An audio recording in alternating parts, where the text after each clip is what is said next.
Eu morro de medo da comunicação. De um tempo para cá, inclusive, eu tenho evitado, pessoalmente, eu tenho evitado dar entrevistas em determinados canais de televisão, Sim. porque o efeito é o contrário do que eu esperava. Me convidam para falar, por exemplo, da morte de alguém por droga, e eu falo da vida da pessoa que levou a droga. Me pedem para falar da morte que a droga levou, e eu falo da vida que levou a droga, que levou à morte. Então, o que me interessa é a vida. Então, eu acho que, quando eu faço esse discurso, o vídeo que é passado são pessoas se injetando droga numa situação abominável, como, por exemplo, lá naquele espaço chamado de Cracolândia, em São Paulo. Ora, a Cracolândia, em São Paulo, é o lugar mais solidário que vocês podem imaginar que a cidade de São Paulo tenha. Eu repito, o mais solidário espaço que vocês possam imaginar naquela monstruosa cidade de São Paulo é a Cracolândia. Mas me conte aí por quê. Vou lhe contar. Quem não tem para onde ir, vai para lá.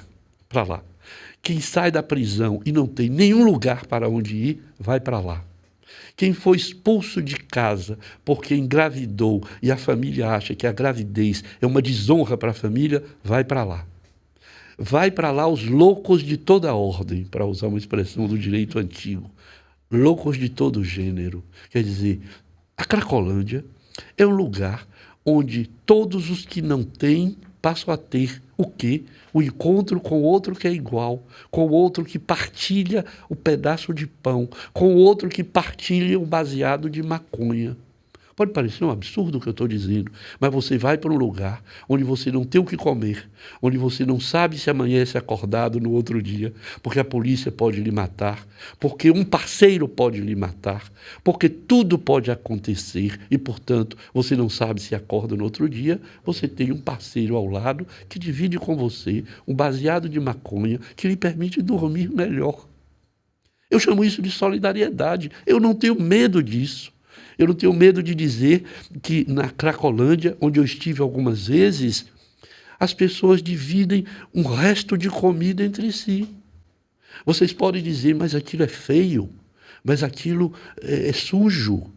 Mas eu respondo, quem produz essa sujeira? Quem produz essa feiura? Qual é a alternativa que aquelas pessoas têm? Vamos voltar para Salvador. Salvador tem a Baixa do Fiscal.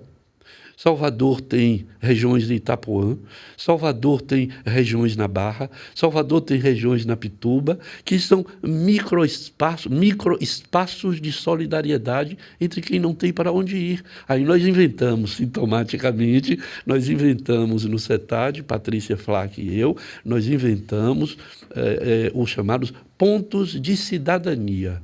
Um container com vaso sanitário e um chuveiro. Por que isso? Porque, meus caros, muita gente nunca fez cocô num sanitário, num vaso sanitário. Eu encontrei gente aqui, na Praça Irmã Dulce, onde está um dos nossos containers hoje. Encontrei pessoas que há 5 anos não se lavava. Vocês imaginam uma pessoa não se lavar há 5 anos?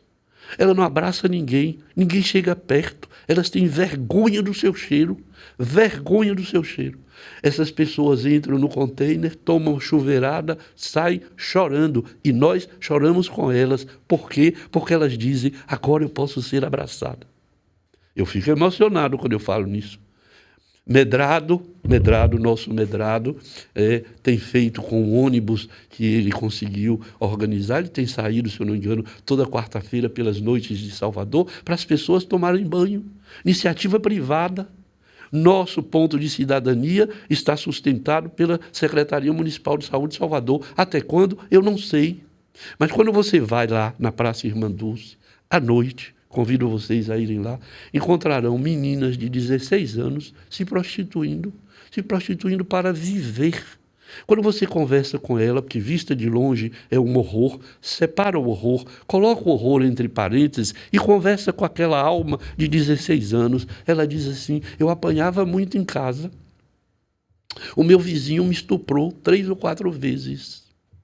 O meu pai me batia o tempo todo. A minha mãe não dizia nada porque tinha medo dele, que é alcoolista.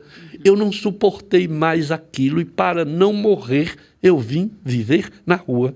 Visto de fora, uma menina de 16 anos, suja, feia, se drogando e se prostituindo. Quando a gente fala com ela, você compreende que a história é outra. E assim é com cada pessoa.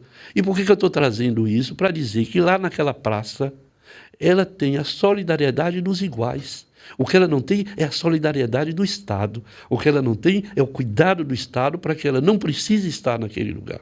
É um Estado que faliu no cuidado a essa criança quando ela estava sendo machucada em sua própria residência. Portanto, aquilo que de fora parece horror, de dentro, a gente compreende que o horror não está nela, que o horror não está na praça, o horror está na falta de política pública que cuide de nossas crianças melhor, que evite que nossos filhos e filhas e que nossos adultos jovens precisem fazer esta sociedade particular que a Cracolândia mostra que é, e que nós aqui na Baixa do Fiscal também vimos que tem, e que na Praça Irmã Dulce também tem, e que Roma também tem aqui em Salvador.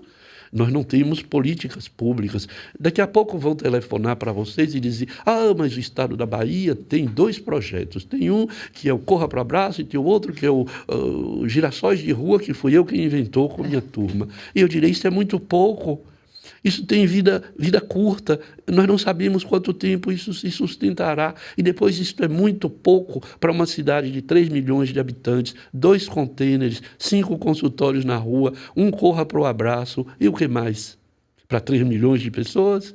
Quer dizer, nós precisamos colocar, eu repito, o horror entre parênteses para dizer que essas pessoas vivem numa relação de solidariedade para a vida.